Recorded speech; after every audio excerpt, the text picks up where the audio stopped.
అది car చిచ్చే tapping కేసులో remand report BRS నాయకత్వ సూచనలతోనే ట్యాపింగ్ రాధాకిషన్రావు విచారణలో చెప్పారండి రిమాండ్ రిపోర్ట్లో కోర్టు తెలిపిన సిట్ కరువు మొదలైంది బీఆర్ఎస్ పాలన నుంచి కేసీఆర్ చెప్పిన పచ్చి అబద్ధాలు ఉప ముఖ్యమంత్రి బట్టి విక్రమార్క మంత్రి ఉత్తమ్ ఫైర్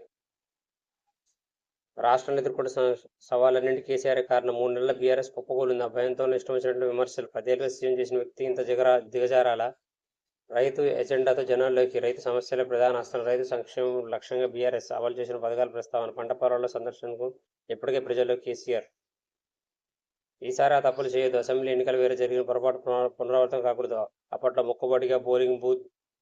కమిటీల నిర్వహణ ఈసారి పార్టీ ఆఫీస్ నుంచి కాల్ సెంటర్ ద్వారా పర్యవేక్షణ ఒక్కో బూత్ సంబంధించి సీనియర్ నేతల సమన్వయం బాధ్యతలు